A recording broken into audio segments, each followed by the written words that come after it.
The Center for Socially Responsible Business at Mills College in Oakland, California, is happy to present a series of panel discussions held in spring 2012 on innovative financing strategies for domestic social ventures. Over 200 participants engaged with 35 speakers during this exciting day, and we invite you to learn more about the center's activities by going to our website at mills.edu/csrb. The title of the second panel of the conference is Venture Founders' Perspectives. 3 CEOs and founders of social ventures shared the lessons they learned in starting and funding a social impact startup. The moderator is Michael Bush, CEO of 8 Factors, and lecturer at the Lorry I Lokey Graduate School of Business.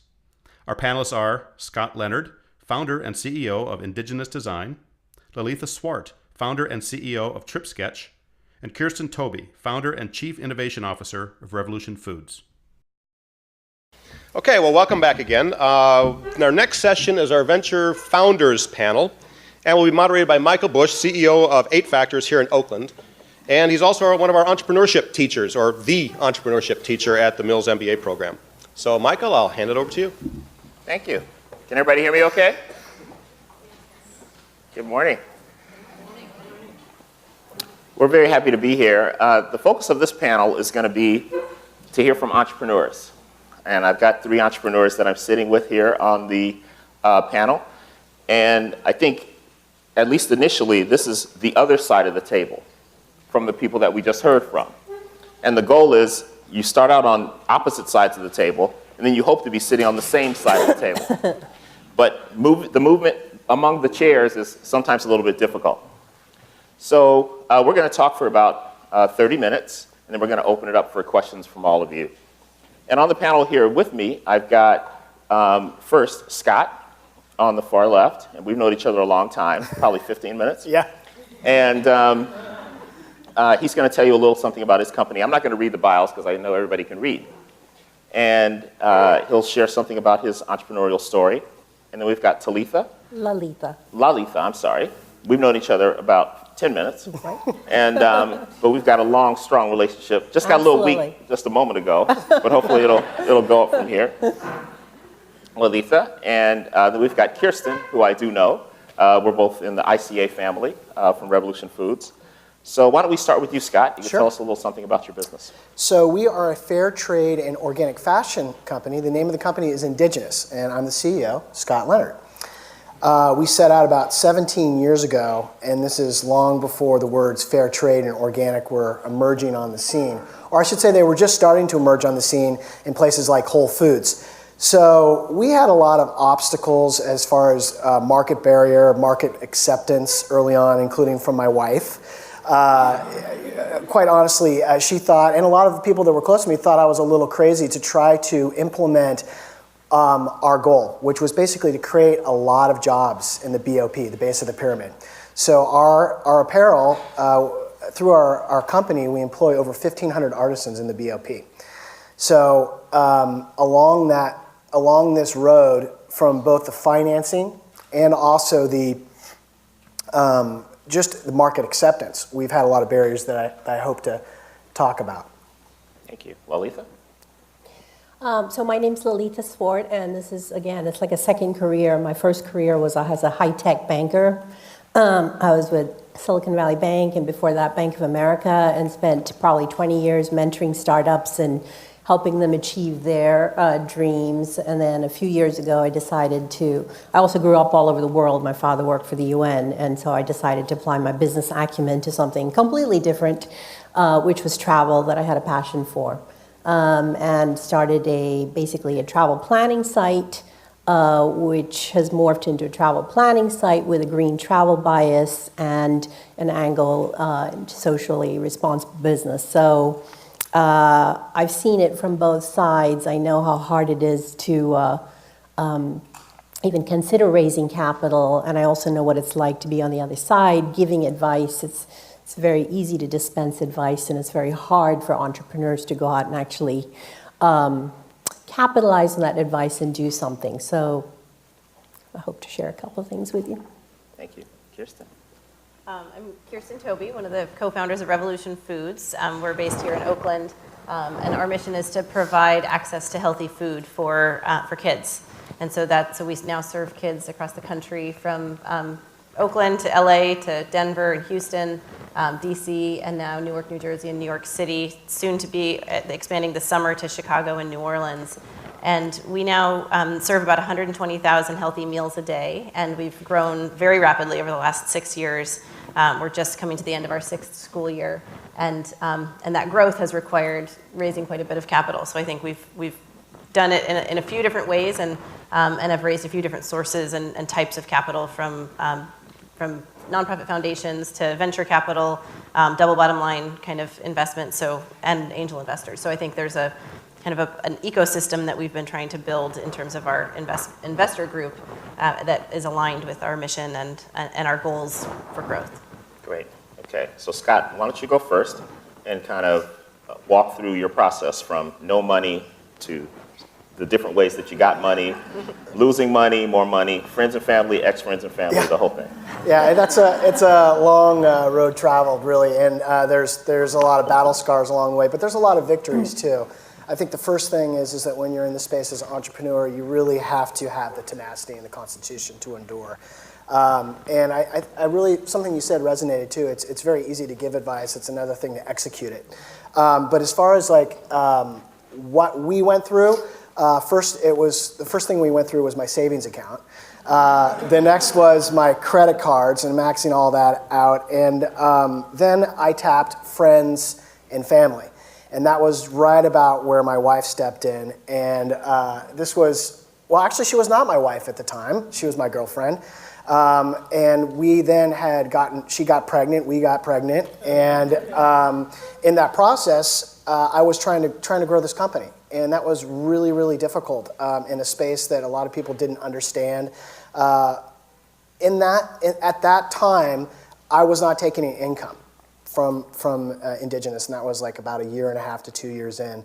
And my wife said, "Hey, look, get a job. I really appreciate what you want to do, but we need to think about our family." And I did not give up. I was like, no. So when we talk about the road traveled, I literally was at one point scraping enough money to make it to this trade show called Magic. It's an apparel trade show. It's a big apparel trade show. And I was trying to get enough money to actually rent half of a 10 by 10, which was, I don't know, like $2,000. And I did not have the money. I was so maxed, so tapped out.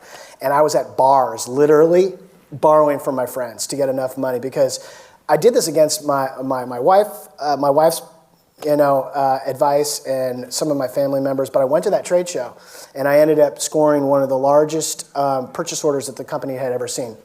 It was $500,000 from the Nature Company. I literally, out of just being naive or ignorance, I pulled the buyers out of the aisle, literally out of another person's booth, which you're not supposed to do. So anyway, so they eventually, I was just talking a mile a minute, and we got them to write a purchase order and then actually do what's called a domestic letter of credit, which is virtually unheard of. So that from there, I was able to take a letter of credit and then go back to family members that now were starting to believe in me a little bit more and introduced me to other people. So it was the circles of friends, again, that ended up financing a couple $100,000. Then we had our what we call a reference invoice, because we were able to execute like 9,000 garments in a cottage industry with a 0% return rate. Huge stuff for us to accomplish. And then from there, we went to all the other catalog companies. It was Sundance and Coldwater Creek, and the list goes on and on after that. So we ended up getting some success, but we still had a huge capital need. So we started doing letter of credit financing, PO financing, factoring, which is kind of a dirty word in some cases in the apparel industry, because it's really, really expensive.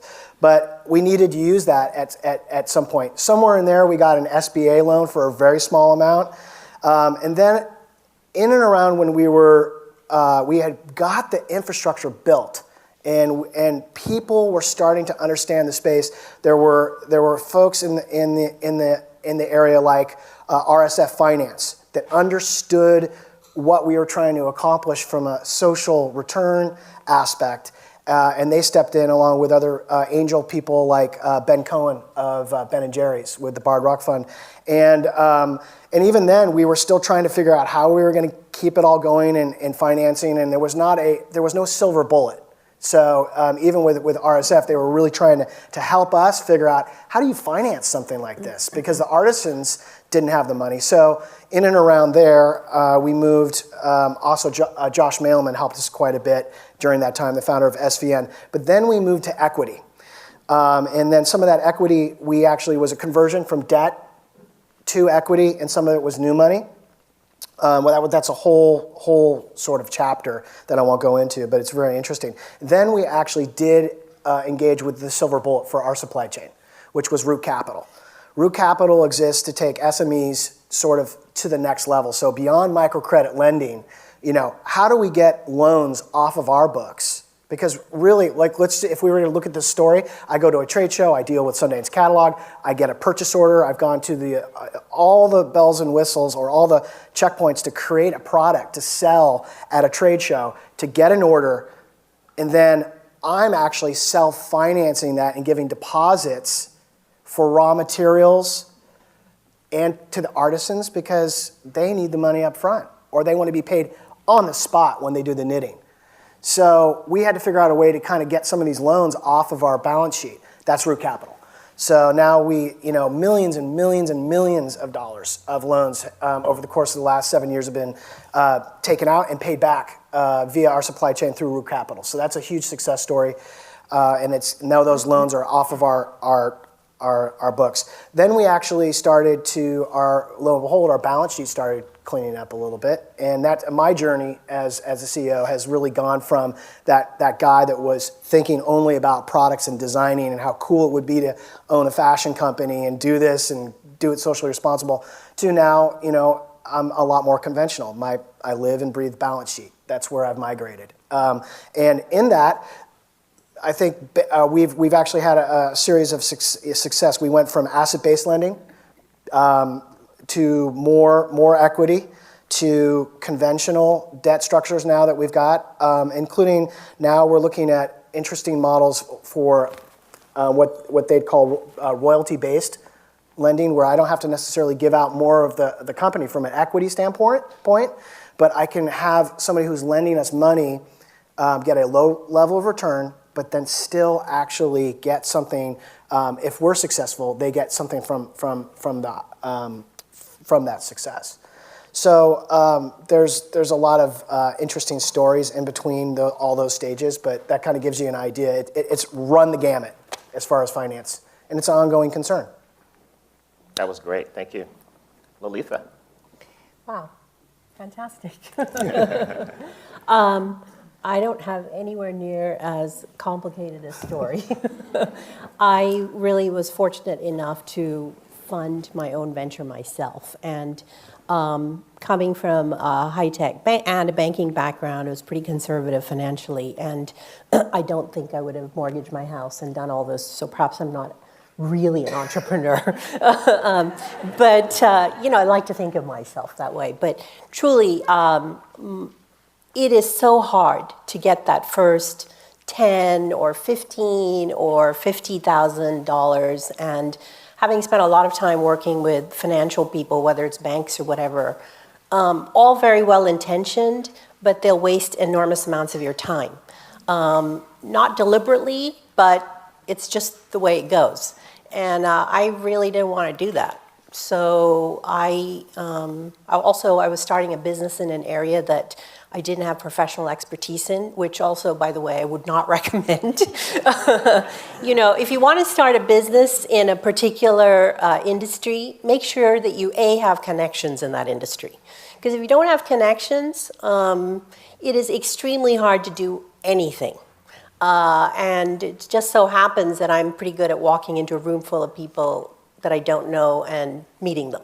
But I would just say that before you go to raise capital, go into the business, get some connections, save a little money.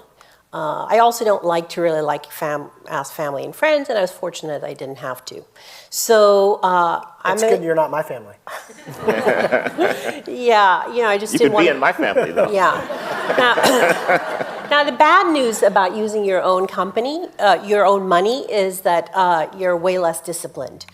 So I did not ask myself all the questions that I should have at the beginning of the venture. I didn't say, well, where's my cash flow coming from, and so on and so forth. All the things that good financial people will do. It was lazy money. So again, it's good news and bad news. On the one hand, you don't have to waste 6 months, a year of your life trying to get, $10,000 standing there, begging financial people to give you some money. The bad thing is that you don't answer all the difficult questions that you will be forced to answer if you go in front of that audience. So I'm not sure I actually have a recommendation as to which way to go, but certainly it was way easier for me not to have to think about money.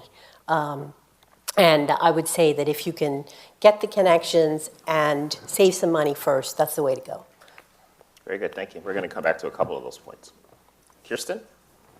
So we started, my business partner and I met during business school. So we were at business school at Haas, just up the road, and we were both, going into massive debt, being students, and didn't really have a lot of personal savings at our disposal to draw from. But we had this idea, and we saw this need, and we had a passion for addressing that need in schools. And so we kind of, we spent most of our second year really discussing this question of how are we going to finance this idea, because we didn't have sort of a going concern. We didn't have something that we could point to and say, hey, can you come and fund this? And we didn't.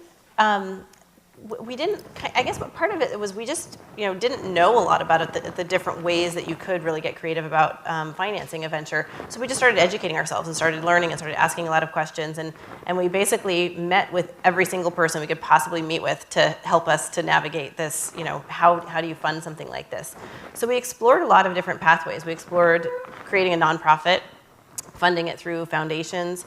We explored the venture capital route, the more sort of private investment route. We explored approaching a big food company and saying, do you want to invest in sort of an innovative little venture that could then help to sort of fuel some kind of innovation or pipeline of products for that big food company, and ultimately, we've kind of continued to keep all three of those options on the table, even as we've kind of gone down one path, which is the private investment path. And we, in that early stage when we had this idea, one thing that we learned really quickly was with just a 10-page PowerPoint slide deck that talked about our idea, we weren't going to raise the funding that we needed to raise. We needed to have something real to point to. And so that's when we decided to start our pilot program. And we got Whole Foods on board to help from the food standpoint. So we got a Whole Foods store to make the food that we had, kind of conceived of and developed with them. And then we found a school where we, I think, again, connections are very important when you're first starting something. And we had a friend who was a principal of a charter school. And we said, hey, would you be willing to take a risk on us and this idea that we have? And she said, thank God somebody's doing something about this, because my family's just decided not to have any kind of a food program in the school because there was no food program that they felt really good about. And these are families where 99% of them, I think, had kids who qualified for free lunch at school. And they had decided not to have any food program. So they were basically, forgoing income for their families because they didn't see any options out there. So that school took a risk on us and said, we'll be the site for your pilot program. And that was Lighthouse Community Charter School here in Oakland. And they've grown and they're still a very successful charter school here. So it involved a lot of different people kind of taking a risk on it. It involved Whole Foods at the time saying, hey, we'll help you out with the food. It involved, a customer, Lighthouse, coming and saying, we'll be your test site. So we started a pilot program, and for that, we did have to, invest probably, I think Kristen and I each put in maybe $1,500 of our own money that we had earned in our summer internships and could spare, and we probably took a little bit from our student loans in the process to fund that. got this pilot program going, and then it was like the world started opening up to us. We started having investors who we could say, hey, why don't you come and serve lunch with us next Tuesday? And we'd put the investor, put their gloves on, and put them in the lunch line, and have them be handing out food to the kids. And that it totally changed the conversation from, hey, we have this idea, and here's our financial model of what we think it could look like, to here's what we're doing and what we want you to fund the expansion of. And it was a very small scale pilot. I mean, it was one school. It was, but what we proved there was the unit economics of what food, what the food that we wanted to provide actually costs. It proved that we could kind of solve a problem and put something together and find the equipment and find the partners to make it happen. And it provided sort of the baseline for what became, what's become our long-term plan and the financial model that our investors have looked at and invested in over time. So that was, and as much as that, we really wished that we could take the time to raise, we probably, if we had taken another year, we probably could have raised, a round of friends and family money to get started a little bit more slowly. But we had a couple of different things going on. One was just on the personal side. We were graduating from business school. We wanted to get this thing started and off the ground, and we really didn't have the savings to keep ourselves going for another year without having some, additional, at least kind of keep the lights on income in our own, in our own lives. And then we also, we were starting a business that operates on a school year schedule. So we were, the whole process started in, September of our second year, and then it became January, and then it became March, and we realized if we wanted to start this company, we either had to start it in August of this year, of that year that we were graduating, or we had to wait a whole year, and that was the year that we just couldn't really afford to wait. So, so there came a point where we, as we were talking to foundations about the possibility of investing in this as a nonprofit, we realized that even to just start at a pretty small scale to do what we were doing, it's a very capital-intensive business. We needed a truck, we needed a kitchen, we needed commercial equipment, we needed to hire, at least a couple of people to come and help us put the meals together and deliver them to schools. So, we needed, for that first year, we needed about $500,000, and that kind of became a conversation stopper with foundations, because they were like, we're not going to put $500,000 into something that's totally unproven. I mean, we'll maybe give you a $25,000 grant, but that wasn't really, we didn't have the time to put together, however many of those grants to get us off the ground.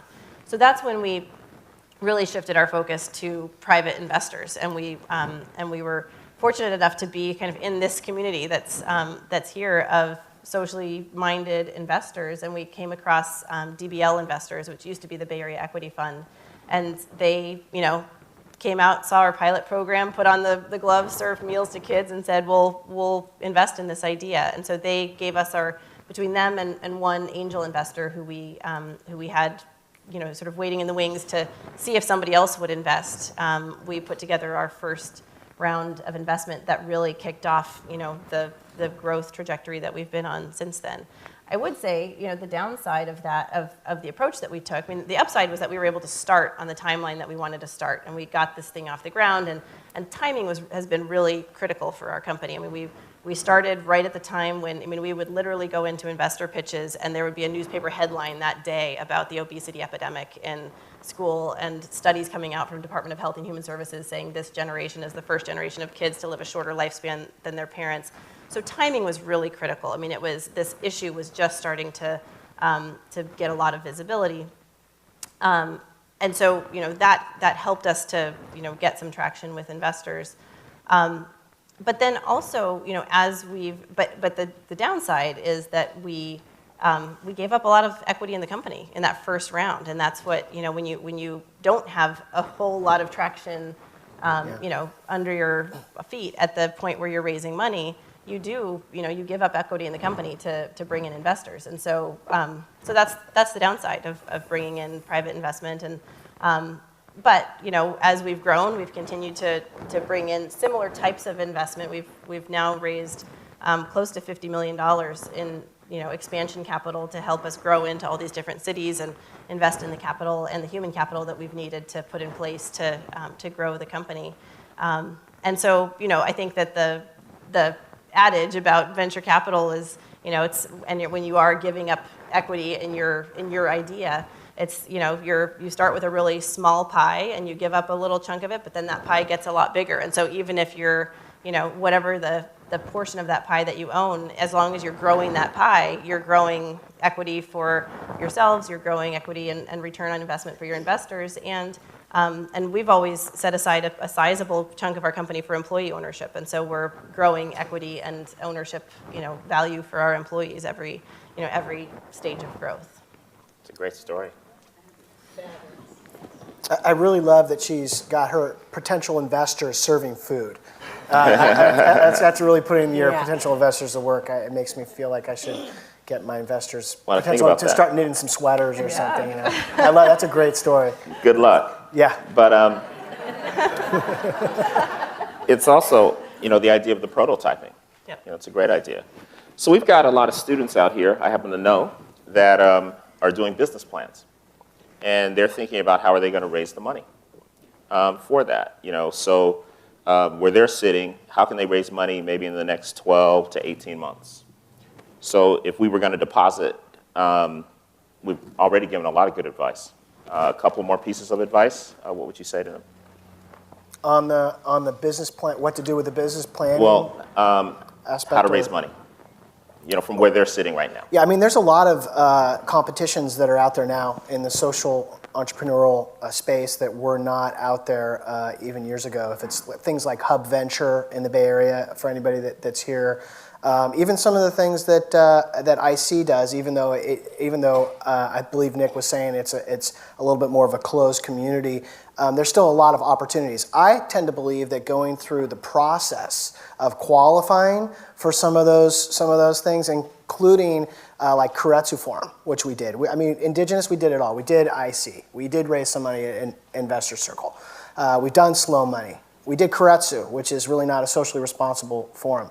But I believe that the process in that really made us a lot stronger. And we did not raise any money at Keiretsu. Go figure. But I think that kind of preparing your team for that is a huge aspect of it. And just looking for where those competitions are, because you can't pick up if it's 20,000 here or 50,000 there, even as a second place runner up. It's a great opportunity.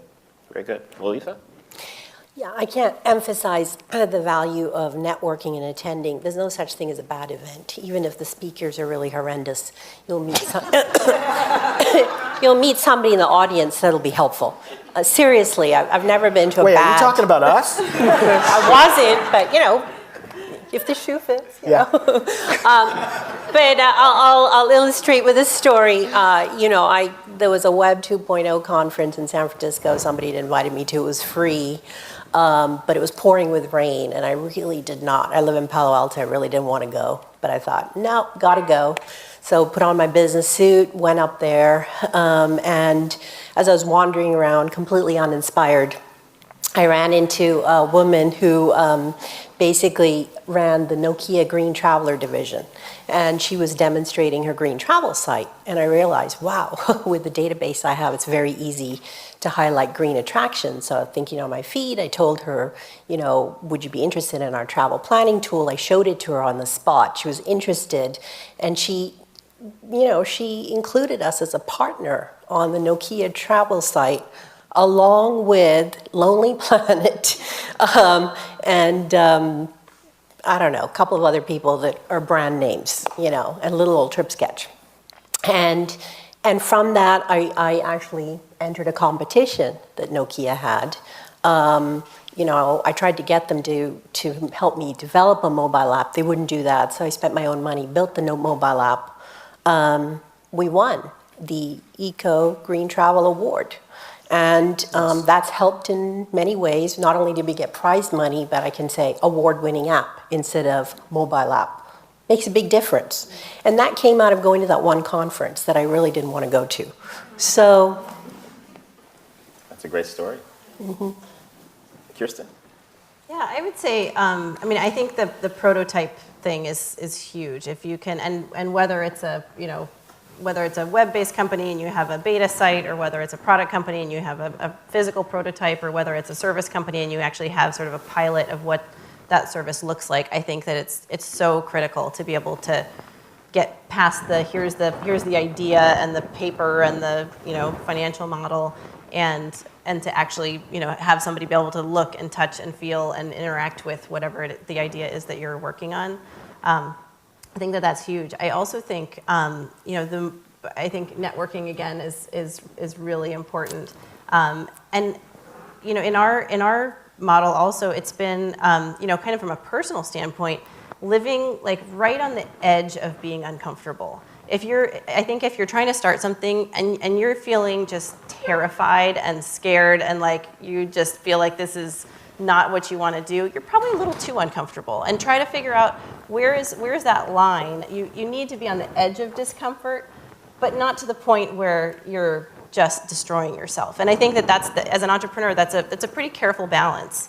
And finding the right kind of mentors and advisors and people who've been through it before to kind of help you figure that out. And for every person, I think that's at a different place, and it has to do with where you are in your personal life and where you are with your family, if you have one, and where you are financially, with your personal financial kind of comfort and stability and your own risk tolerance.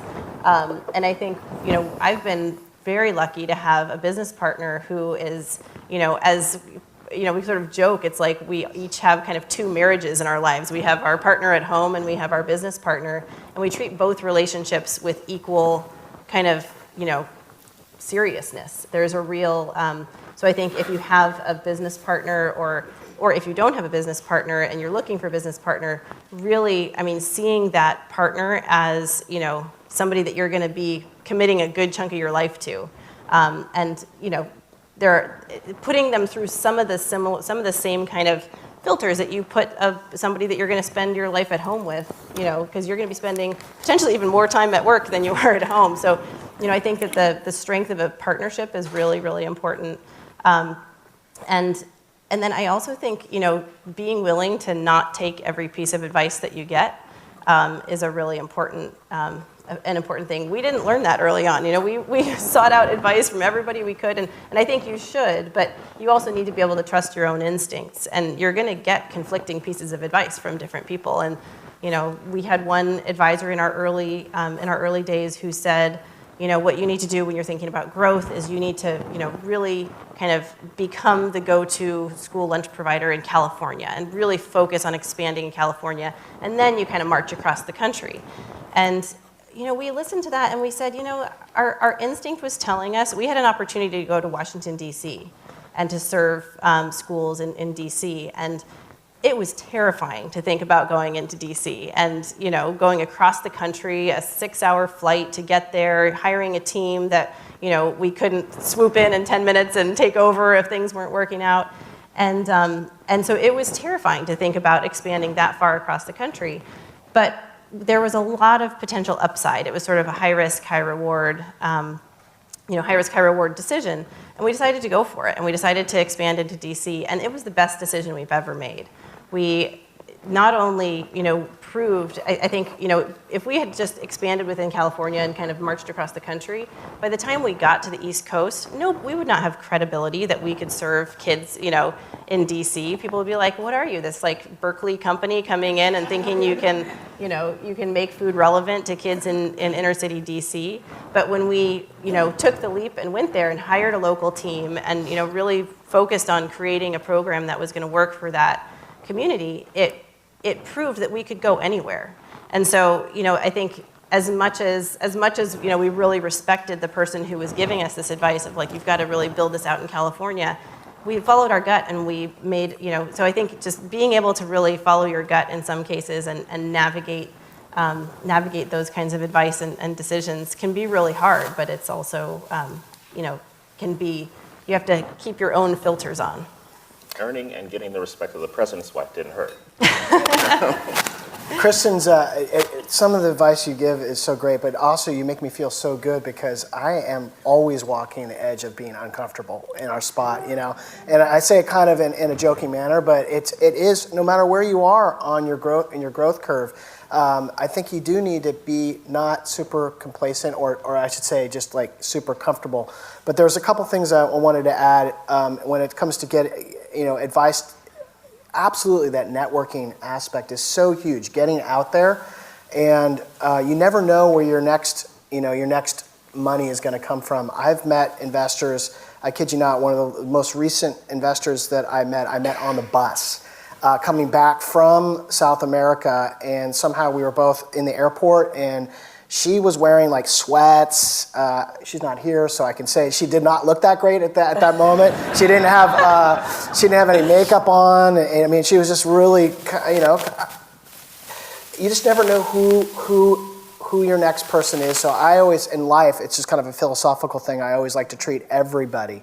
If it's the door person or whatever, we're all here to serve each other. And in that investor relationship, I think trying not to always see yourself on the other side of the fence as that taker, but maybe that you're offering that investor something very important in their life. So that's just one thing to consider. I think something else you said is so valuable, and that's along the way picking your partners. And I've had a great partner for 17 years, and that's such a huge asset when it comes to how you're going to finance your business, being able to lean on that and know that when you're down, they're up, and hopefully you're both not down together. But if you are, at least there's some commiserating, So I'm just saying that pick your people very wisely, including who you take money from.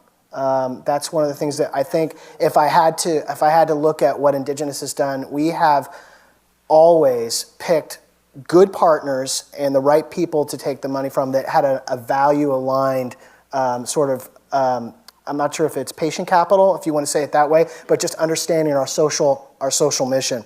Hey, Scott. Yeah. Thanks. Questions from the floor? Just want to let them chime in a little bit. So, my question is for Lalitha. No, we do. We have to use it because we're taking. Can you hear me? Yeah. Okay. So, you said you worked in the banking sector. Is this? Okay. All right. So you said you worked in the banking sector.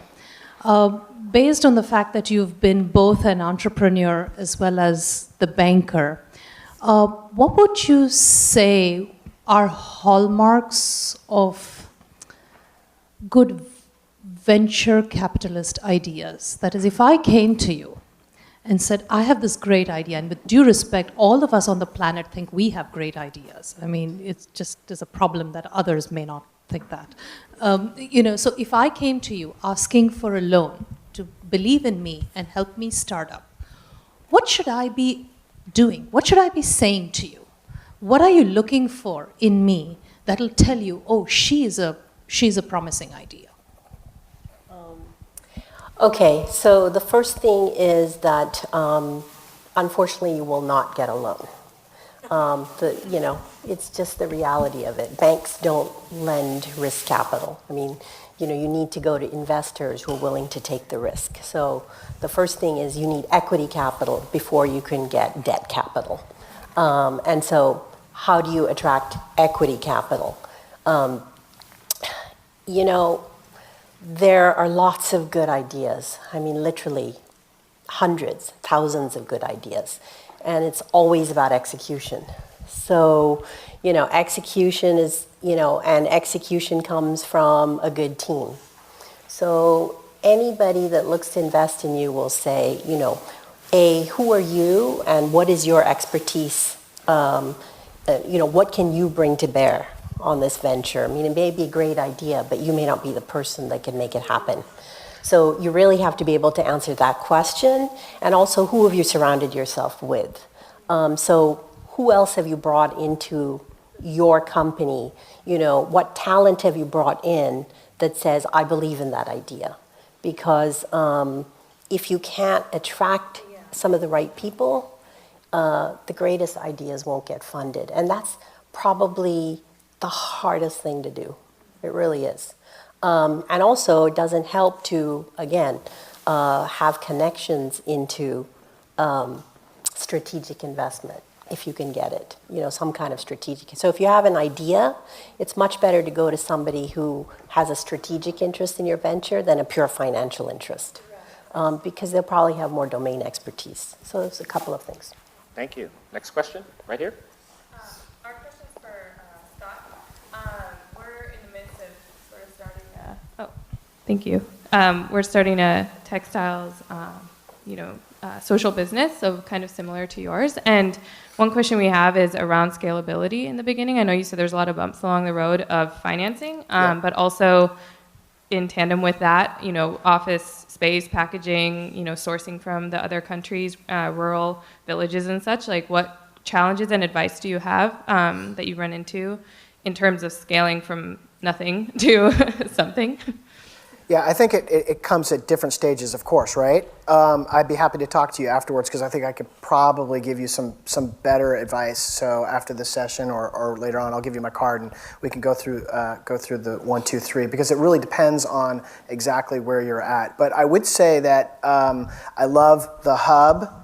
I love being part of networks where you can you can glean off of other energy and kind of keep it, like almost what we were saying about the networking as well. You have an opportunity, first of all, to have an office space, keep things down, and then as you move into it, you can afford, say, a distribution center or a larger office space or scaling up from an organizational structure. So happy to talk to you about that later. A couple more in the back there.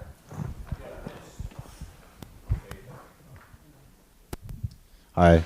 I just wanted to speak to all of you regarding the standards that we have for environmental and social responsibility. I think it's great as a rising good Samaritan, if you will, that we have standards now set in place, but I know that they're probably far below all your guys' individual standards for ideals that you have in terms of organic sustainability or responsibility. I'm curious what kind of pushback or push and pull you guys have experienced in terms of meeting those standards, or trying to meet your own standards while also trying to make sure that you're taking care of profits and keeping a tight ship there. As far as, are we talking about just standards for return on investment, or are you just talking about standards that are out there? Well, I guess just to phrase it a little better. So essentially, in order to say that you're organic, for example, you have to meet a certain criteria. Yep. And I think that we can all agree that the criteria to be organic is not exactly the criteria that you would have in your own. Yeah, that's a good point. Yeah. So I'm curious if you folks have successfully been able to reach your personal standards, or if you kind of realize that you have to sacrifice a little bit of that in order to make sure that your ship is still sailing. I'll quickly answer and turn it over to somebody else. We've always, because we've been pioneers, we've held ourselves to a higher standard than actually has been in the overall marketplace. But we're also really happy to have folks like B Corp around. I think Mike's going to be talking a little bit later too. Just being one of the first 5 B Corps literally that took that on, and just seeing how that's the rising tide lifts all boats, and having a standard that's not greenwashing, that's real and an accountability, huge stuff. I could go on, but I'd like to hear someone else. I can talk about a little bit in the food business. There's obviously there are some recognized standards like organic you mentioned, and I think for us it's been really critical to look at what is our mission and what are we trying to accomplish, and then how can we take some of the things that we believe in personally and kind of push them along the way. So, for us, as much as I would love for our meals to be 100% organic, if they were, the kids that we want to be serving and that we feel like really deserve access to healthy food wouldn't be able to afford the meals that we're serving. So we've set our own standards around quality of ingredients, quality of food, making sure everything is recognizable, real, close to the original state of food, as close to the original state of food as possible. And we've designed our own set of standards around that. At the same time, we work within our supply chain to find products that we think are just amazing products and to create markets for them.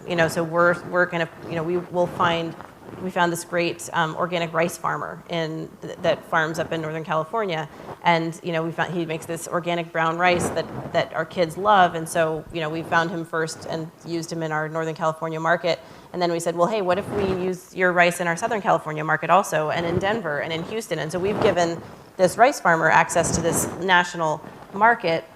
as we've grown, because we've been growing, a lot every year.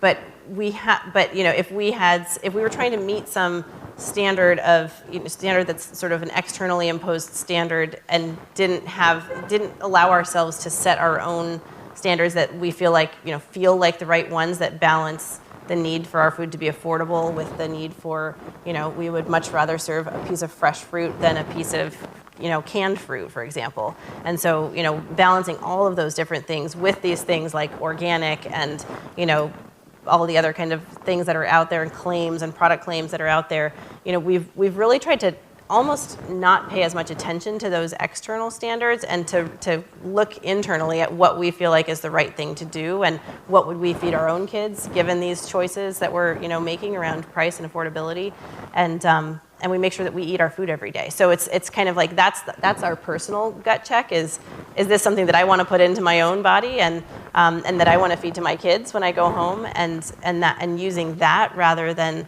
focusing on like saying we have this stamp of approval and this stamp of approval and this stamp of approval that we put on every package.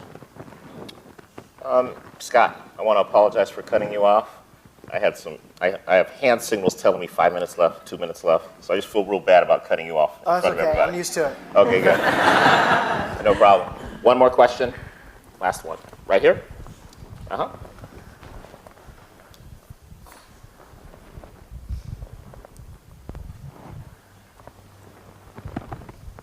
Thank you. So Scott, first of all, you gave me an unsolicited plug. I'm here opening Hub Oakland. And so, and we are looking for, investment around that. But my question is for Kirsten? Kirsten, I'm sorry. You talked about your first round being DBL and an angel investor, right? Mm-hmm. And that you gave up a lot of equity. Between both of them, the DBL and the investor, both you gave up equity to. My question is did you have to give up equity to DBL as well? Mm-hmm. And did one, and the comment that you made about that equity comes first and then debt, which came first? Did your angel or DBL? And I'm just interested in how that whole combination, how it happened and in what order it happened and what you gave up. So we built a relationship first with the angel, we had a couple of different angels. One who's been a pretty significant angel and is still a big investor in our company. And so we had that relationship, but angel investors, and it kind of depends. Like if they're part of Keiretsu or some kind of a big angel network, they have more sophistication and resources around how to actually structure a round. And so, I mean, the thing when you're doing an equity round, you have to have valuation, you have to have agreement on what the terms of that investment are, and a lot of angels just don't have the sophistication to put together a term sheet for what that looks like. So that's where we had sort of a commitment from these couple of different angels who said, hey, if you can find it, and their angels don't really do. I mean, depending on whether they're part of a bigger network, they don't tend to do a lot of diligence like a traditional investor will do. So what happened with us was these angels said, hey, we love this idea. If you can find an investor who's going to put in the time, do the diligence, and put together a set of terms for investment, we'll sign on to whatever those terms are as long as we feel good about them. And so it kind of came with finding those angels first, and then finding the more traditional investor who had the resources to do diligence, to vet the model, to do the and to put together what the terms of investment would be, and then we were able to bring the angels into that same round. So the round happened all at once. They all signed up to the same terms of investment, but the DBL was the one who actually put together the term sheet and did the diligence to then let the angels kind of sign on and say we agree to this too. Okay, before I hand the program back to David Meter, please join me in thanking this terrific panel.